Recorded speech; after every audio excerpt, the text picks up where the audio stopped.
வணக்கம். TSTS private limited companies discussion, psychology department discussion, all department conference meeting, world leaders discussion, kingdom countries discussion, doctor class discussion, status discussion, question answers discussion.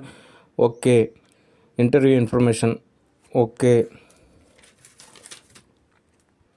ஒரு மைய தலைமையிலான கோட்பாடு அந்த தளத்திலேருந்து இயங்குறப்போ தான் நமக்கு எல்லாமே தோதாகும். அப்படின்றப்போ ஒரு டாக்டரை நான் சொல்கிறது தெளிவாக நிதானமாக பொறுமை கேட்டுக்குங்க.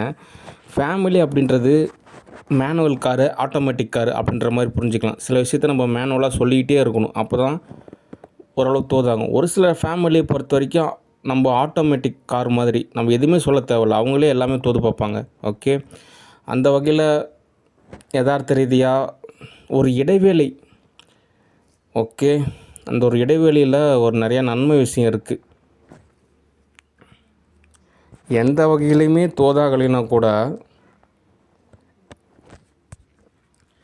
ஏதோ காசு தேவைப்படுது அப்படின்ற ஒரு நிலைக்காக கூட ஏதோ ஒரு வகையில் ஒரு நன்றி உணர்வாக நடந்துக்கக்கூடிய ஈஷா ஃபவுண்டேஷனுக்கு ஒரு பாராட்டு. ஓகே. இந்த உடலுக்கும் மனதுக்கும் ஒரு இடைவெளி வேணும் அப்படின்ற மாதிரி சொல்கிறாங்க. ஓகே. அதுக்கு தான் ஈஷா கிரியா அப்படின்னு சொல்லிட்டு ஒரு பயிற்சி இருக்குது. ஓகே. அதே மாதிரி ஒரு இடைவெளி புரிதல். இந்த மாயன் ஃபேமிலியை பொறுத்த வரைக்கும் அந்த மாசிலாமணி கேரக்டர் தான் இவ்வளோ பிரச்சனைக்குமே காரணம். இவர் என்ன நினச்சிட்டாரு அப்படின்னா, மாயனுக்கு சரிசமமாக ஒரு போட்டியாளனாகவும் பொறாமையாளராகவும் நினச்சிட்டா அப்படி. ஆனால் ஒரு சித்தப்பான்ற முறையில் இவர் தான் எல்லாம் செஞ்சுருக்கணும். ஆனால் இவருக்கு அது புரியல. இந்த திலகவதியை காமேட்சியை ஏற்படுத்தி விட்டு தூண்டி விட்டு பகலெல்லாமே வயிற்ற பிடிச்சி இழுத்து விட்டு பப்பர் ஃபிஷ் ஆக்டிவிட்டி செய்ய வச்சு இவர் ஏதோ தோது பார்த்துக்கிறாரு. சரியான மெண்டல் கேஸாக இருக்கிறாரு. தோதாகாது. அதனால் கொஞ்ச நாளைக்கு தேவ் கன்ஸ்ட்ரக்ஷன் அப்படின்ற ஒரு நிறுவனத்திலேருந்து மாசிலாமணி விலகப்படுகிறார். எல்லா செக்கும் கேன்சலு. உங்கள் பொழப்பை நீங்கள் பாருங்கள். எனக்கு பொழப்பே இல்லைன்னா கூட பரவாயில்ல, நானும் உங்களை எதுவும் காண்டாக்ட் பண்ண மாட்டேன். உங்கள் தயவு எனக்கு தேவை கிடையாது. ஓகே, விட்டுருங்க. கொஞ்சம் கூட மனசாட்சி இல்லாமல் நம்மளை துன்புறுத்தி இவங்க ஏதோ தோது பார்த்துக்குன்னு நினைக்கிறாங்க. தோதாகாது. ஓகே. ஆனாலும் ஆக்டர் மாதவன் அவர்களே, நீங்கள் எல்லா ஃபுல் டீட்டெயில்ஸும் கண்டுபிடிங்க. ஓகே. சரி, அடுத்த தகவல். Germany discussion. ஜெர்மனியை பொறுத்த வரைக்கும் இப்போ ஒரு பிரசிடெண்ட்டாக ஒரு நபர் இருக்கார். அந்த நபர் சரி கிடையாது. ஜெர்மனியோட நியூ பிரசிடெண்ட்டோ மாற்றணும். அப்போ தான் ஜெர்மனிக்கு கேஷ் டெபாசிட் வழங்கப்படும். ஓகே. அதனால் இப்போ கொடுக்கப்பட்ட 30 ட்ரில்லியன் ஜெர்மனி கரன்சி கேன்சல். அதுக்கு பதில் 4 ட்ரில்லியன் ஜெர்மனி கரன்சி. ஓகேண்ணா, ஜெர்மனியை பொறுத்த வரைக்கும் சோத்துக்கே வழி இல்லை, ரொம்ப கஷ்டம் அப்படிலாம் ஒன்றும் கிடையாது. வல்லரசு நாடு. ஓகே. ஆப்பிரிக்கா நாடு கூட அவங்க ஓரளவு தோது பார்த்துக்கிறாங்க. அதனால் நியூ பிரசிடெண்ட் மாறினா மட்டும்தான் ஜெர்மனிக்கான எல்லா வசதியுமே கிடைக்கும். அது வரைக்கும் ஜெர்மனியை ஹோல்டு பண்ணுங்கள். ஓகே. ஏன் அப்படின்னா சம்திங் எரார். என்ன சம்திங் உளவியல் ரீதியான எரார் அப்படின்னா, ஹிட்லர் அப்படின்ற ஒரு கான்செப்டில் ஒரு வேளை பைத்தியக்காரனை தோது பார்க்குறாரா அப்படின்றது ஒரு கொஸ்டினாக இருக்குது. ஆனாலும் நான் என்ன சொல்ல வரேன்னா, ஒரு இடைவெளிக்காக ஒரு டாக்டர் அப்படின்ற ஒரு தளத்தில் தான் பேசுகிறேன். ஆனால் என்ன மாதிரி நீங்கள் யாரும் பேசக்கூடாது. ஓகே. இந்த பைத்தியக்காரன் ஒரு திக்குவாயாக இருந்தால் அப்படி, இந்த ஆள் ஒரு வேலைக்கு போய் சம்பாரித்து இருக்கிற சூழ்நிலையை சரி செய்வார்னு பார்த்தா, இந்த ஆளை பிடிச்சி ஜெர்மனி தோது பார்த்து ஊருப்பட்ட எரர் தான் ஏற்படும். ஓகே. படிப்பறிவும் கிடையாது, பகுத்தறிவும் கிடையாது.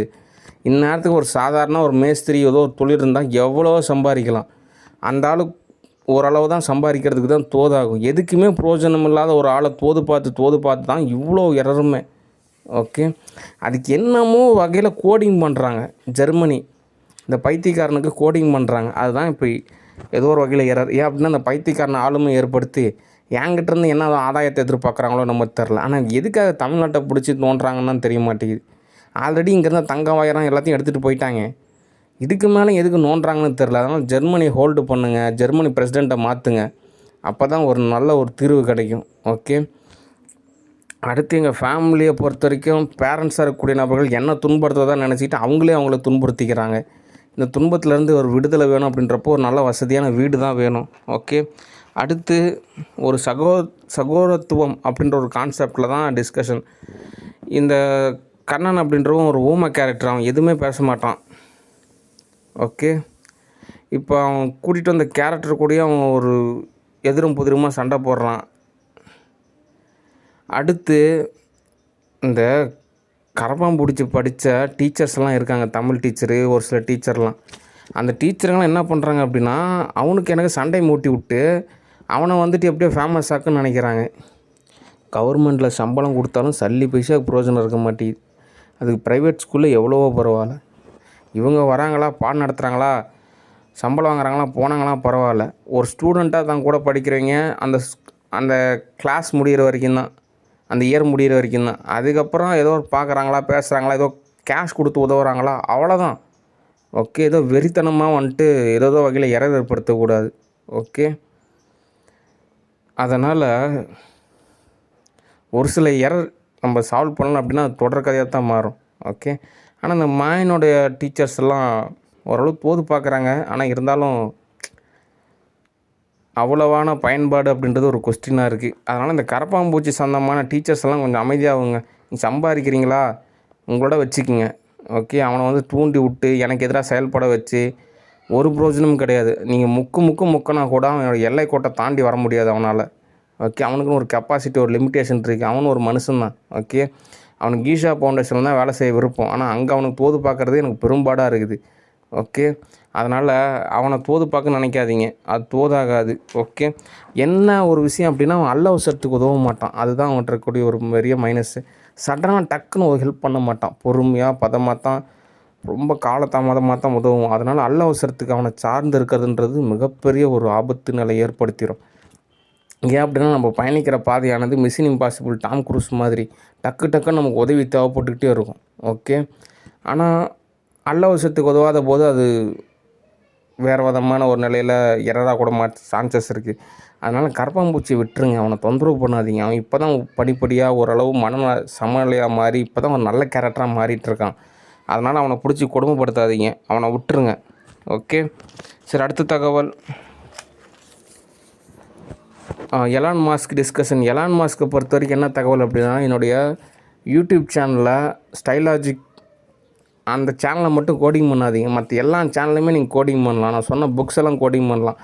ஓகே, நேற்று நான் சொன்ன ஒரு தகவலை அப்படியே கோடிங் செஞ்சு காலதாமதம் ஏற்படுத்திட்டார். ஆனால் எக்காரத்தை கொண்டு நான் சொல்கிறேன், என்னோடய ஸ்டைலாஜிக் யூடியூப் சேனலில் வந்துட்டு நீங்கள் கோடிங் செய்ய வேண்டாம், மற்ற எந்த சேனல் வேணால் நீங்கள் பயன்படுத்திக்கிங்க. ஓகே, அது இல்லாமல் நான் நிறைய புக்ஸு சொல்லியிருக்கேன், அந்த புக்ஸ் எல்லாம் கோடிங் பண்ணுங்கள். ஓகே, நானே இதை தோதாகிறப்ப கூப்பிட்றேன். சரி, அடுத்த தகவல் Dev studio discussion. Dev studio பொறுத்த வரைக்கும் கேஎஸ் ரவிக்குமார் என்ன தகவல் அப்படின்னா, அதாவது ஒரு டைரக்டர் நான் சொல்கிற தெளிவான பொறுமை கேட்டுக்குங்க. காலங்காத்தால் நம்ம ஏதோ தோசை செஞ்சால் தான் தோதாகும். 12:30 மணிக்கு ஸ்டூடியோவை ஆரம்பித்தோம் அப்படின்னா எந்த பொழப்புமே ஓடாது. ஓகே, அதனால் 12:30 மணிக்கு சாப்பிட்றது அப்படின்றது, இந்த ஆதவன் படம் மூவி காமெடி பார்க்குறதுன்றது, அந்த 12:30 மணிக்கு கோடிங் பண்ணுறது, உங்களோட ஆளுமை வெளிப்படுத்துன்றதுலாம் எதுவுமே தோதாகாது. நீங்கள் என்ன செய்யணும் அப்படின்னா 3 மணிலேருந்து 5 மணி விடியங்காத்தால் தோது பார்க்கணும். அந்நேரத்துக்கு எந்திரிச்சு நம்ம என்ன எதுவும் தோது பார்த்தா தான் அந்த நாளானது நமக்கு ஒரு பயன்பாடாக இருக்கும். ஓகே, அடுத்து உளவியல் ரீதியாக வந்து பார்த்திங்கன்னா மனுஷன் வந்து ரோபோட் கிடையாது. பகலானால் வேலை செய்யணும், நைட்டானால் ரெஸ்ட் எடுக்கணும், அப்படி கிடையாது. அவங்கவுங்களுக்கு வாழ்வியல் சுதந்திரம் இருக்குது. ஓகே, ஒரு சில நாள் ஒரு மாதிரியாக தான் இருக்கும், ஒரு சில நாள் வேறு மாதிரியாக தான் இருக்கும். ஓகே, எல்லா நாளும் வந்துட்டு பார்த்திங்கன்னா பகல் டைம்லாம் இப்படி இருக்கணும், நைட் டைம்லாம் இப்படி இருக்கணும், பொழுது விடிஞ்சிருச்சா பகல் டைம், அப்படிலாம் கொடுமைப்படுத்தக்கூடாது. ஓகே, இதுக்கு இன்னொரு உள்ளார்ந்த உளவியல் ரீதியாக பார்த்திங்கன்னா உங்களோட ரஜினிகாந்த் அவரோட தாக்கம் உங்கள்கிட்ட நிறையா பாதிப்பு ஏற்படுத்தியிருக்கு. ஓகே, அப்படிலாம் சித்திரவதை கிடையாது ஸ்டூடியோவை பொறுத்த வரைக்கும். அதனால் விடியங்காத்தால் ஓரளவு தோது பார்க்கணும். அது இல்லாமல் நீங்கள் நினைக்கிற மாதிரிலாம் அவ்வளோ சித்திரவதைலாம் கிடையாது. நீங்கள் விருப்பப்படுற மாதிரி இருந்தீங்க அப்படின்னா என்னோடய மூவிஸில் வந்து படப்பிடிப்பை வந்து ஜாயின் பண்ணிக்கலாம். ஓகே, ஏதாவது கேஷ் வேணும்னா ஸ்டூடியோவில் சொல்லி நீங்கள் வாங்கிக்கலாம். கேஷுவலாக இருங்க, ஏதாவது தோது செஞ்சு கொடுங்க. 12:30 மணிக்கெலாம் தோது பார்க்காதீங்க, ஒரு பிரயோஜனமும் கிடையாது. ஓகே, சரி, அடுத்த தகவல் ஆக்டர் அதர்வா டிஸ்கஷன். ஆக்டர் அதர்வாவை பொறுத்த வரைக்கும் என்ன தகவல் அப்படின்னா, ஒரு படத்தில் ஹீரோவாக நம்ம புக் பண்ணுறோம் அப்படின்றப்போ அவரே அவரை ரெகக்னேஷன் பண்ண மாட்டேங்கிறார். அவருக்கே அவர் மேலே ஒரு கான்ஃபிடென்ட் அப்படின்றது ஒரு கொஸ்டினாக இருக்குது. ஆனால் இதில் சரியான ஒரு ஆர்டிஸ்ட் யார் அப்படின்னா மணிகண்டன் அப்படின்னு சொல்லிட்டு ஒரு நடிகர் இருக்கார். அவர் தான் சரியான ஒரு நபர். அவர் இத்தனைக்கும் ஒரு எழுத்து சம்மந்தமான பணிகள் இருக்கிறதாவும் சொல்கிறாங்க. அவர் மட்டும்தான் என்னோடய வியூஸை வந்து அதிகப்படுத்துவார். ஓகே, மற்றவங்கெல்லாம் புக் பண்ணாலும் அவங்களுக்காக தான் எல்லாம் பாடுபடுறேன், அவங்களுக்காக தான் எல்லாமே தோது செஞ்சு கொடுக்குறாங்க, அவங்களே ரெகக்னேஷன் பண்ண மாட்டாங்க. சரிங்க, என்னங்க இப்படி இருக்காங்கன்னு சொல்லிட்டு நம்ம வேறு வேலையை பார்த்துட்டு போனோம் அப்படின்னா ஏதோ ஒரு பொம்பளையை பிடிச்சி தொந்தரவு பண்ணுவாங்க. ஏதோ ஒரு பொம்பளை நடிகைகள்லாம் இருப்பாங்கள்ல, அவங்கள பிடிச்சி தொந்தரவு பண்ணுவாங்க. என்ன பார் புக் பண்ணல, நான் அவர் கூட சேர விட மாட்டேன், என்ன பார் அவர் புக் பண்ணல, நான் பார் உன்னை நான் சித்திரவதைப்படுத்துவேன், என்ன பார் அவர் புக் பண்ணல, இப்படியே சித்திரவதை பண்ணிகிட்டு இருப்பாங்க. சரி என்னையா அவன் பிரச்சனைன்னு சொல்லிட்டு ஒரு மூவியில் புக் பண்ணோம் அப்படின்னா ரெகக்னேஷன் பண்ண மாட்டேங்கிறாங்க, வியூஸ் அதிகப்படுத்த மாட்டேங்கிறாங்க, அவங்கள ஒரு கான்ஃபிடெண்ட்டாக நினைக்க மாட்டேங்கிறாங்க. அப்படின்றப்போ நம்ம எப்படி அடுத்தடுத்த படத்தை புக் பண்ணுறது? அதனால் சும்மா இருக்கிற நேரத்தில் என்னுடைய சேனலில் இருக்கக்கூடிய வியூஸ் அதிகப்படுத்தணும். ஓகே, நீங்களே உங்கள் சேனலில் அப்படி நினச்சி நீங்கள் வியூஸ் அதிகப்படுத்தலாம். ஏன் அப்படின்னா உங்களுக்கு லாபம் இருக்குது. ஓகே, உங்கள் படத்தை நீங்களே பார்க்கலைன்னா மற்றவங்க எப்படி பார்ப்பாங்க?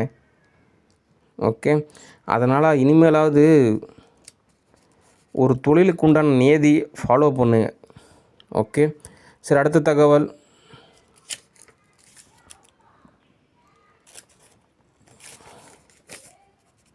சென்னை டிஸ்கஷன்